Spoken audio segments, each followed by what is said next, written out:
గంటకి 3 మీద మీ పోలీస్ రికార్డ్సే చెప్తున్నాయి. ఇదేనా మహిళా సాధికారత? మహిళలు రాజకీయంగా ఎదగాలని జగన్మోహన్ రెడ్డి గారు ఇచ్చిన 50% రిజర్వేషన్ని మహిళలకి ఎత్తేశారు మీరు. ఇదేనా మహిళా సాధికారత?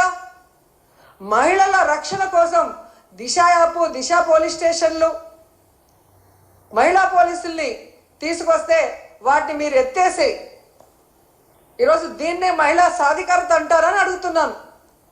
ఎంత సిగ్గుచేటంటే ఈరోజు 6 ఏళ్ల నుండి 60 ఏళ్ల వరకు అందరు మహిళల్ని మోసం చేశారు. ఇదేనా మహిళా సాధికారత?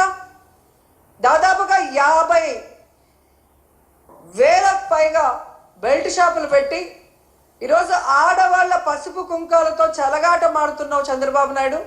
ఇదేనా మహిళా సాధికారత? అలాగే మీరు చూస్తే తల్లికి వందనం పథకం పెట్టి గత బడ్జెట్లోనూ ఈ బడ్జెట్లోనూ డబ్బులైతే కేటాయిస్తున్నారు, కానీ తల్లికి పంగనామాలు పెట్టడం తప్ప తల్లికి వందనం ఇవ్వని మీరు ఇదే మహిళా సాధికారత అని ప్రచారం చేసుకుంటున్నారా? ఎంత ఘోరం అంటే ఈరోజు ఎస్సీ, ఎస్టీ, బీసీ, మైనారిటీ వర్గాలకి చేయూతని జగనన్న ఇస్తుంటే దాన్ని కూడా ఆపేసి మీరిస్తానన్న 50 సంవత్సరాలకే పెన్షన్ని కూడా ఎగగొట్టడమేనా మహిళా సాధికారత అంటే?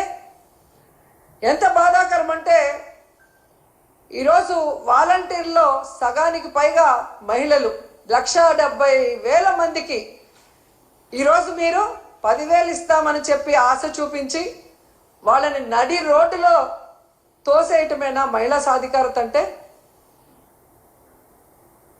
ఎంత బాధాకరం అంటే అసలు ఈరోజు నిరుద్యోగ మహిళలు ఉద్యోగం వస్తుంది లేదా నిరుద్యోగ వృత్తి 3,000 వస్తుందని ఎదురు చూసిన వాళ్ళని వెన్నుపోటు పొడవటమేనా మహిళా సాధికారత అంటే? అసలు ఆడపిల్ల అంటే మీకు గౌరవం లేదు, ప్రేమ లేదు. ఎందుకంటే మీకు ఆడపిల్ల లేదు. సో ఆడవాళ్ళకి ఇచ్చిన వాగ్దానాల్ని నెరవేర్చాలన్న చిత్తశుద్ధి మీకు లేదు. ఆడవాళ్ళకి రక్షణ కల్పించాలన్న చిత్తశుద్ధి మీకు లేదు. ఆడవాళ్ళని అభివృద్ధిలోకి తీసుకురావాలన్న చిత్తశుద్ధి మీకు లేకపోవడం అనేది ఈ రాష్ట్రంలో ఉన్న మహిళలకి దురదృష్టంగా మారిందని కూడా ఈ సందర్భంగా తెలియజేసుకుంటున్నా. ఎందుకంటే ఈరోజు ఏదో గొప్పగా మహిళలంతా తిరగబడతారనుకొని తెలుసుకున్నాడేమో, కానీ మహిళా దినోత్సవం సందర్భంగా ఆయన ఒక యాప్ని ప్రవేశపెట్టబోతున్నాడు అని తెలిసింది. దాని పేరు శక్తి యాప్, మహిళా భద్రత కోసం అంట. సంతోషం, కనీసం నీకు కొత్త ఆలోచన రాకపోయినా జగన్మోహన్ రెడ్డి గారి ఆలోచనని కాపీ కొట్టి ఈరోజు పేరు మార్చైనా పెడుతున్నందుకు సంతోషం. కానీ పేరుతో సరిదిద్దద్దండి, దాన్ని సక్రమంగా ఇంప్లిమెంట్ చేసి మహిళా పోలీస్ స్టేషన్లని దిశ యాప్ ఉపయోగించి అలాగే మహిళా పోలీసులు ఉపయోగించి మహిళల్ని రక్షించే విధంగా ముందుకు వెళ్ళండి. అలాగే మీరు ఏదైతే యాప్ని ఈరోజు ఇంట్రడ్యూస్ చేస్తున్నారో కేంద్రంలో రాష్ట్రంలో మీ ప్రభుత్వమే అధికారంలో ఉంది కాబట్టి దానికి చట్టబద్ధత కల్పించండి.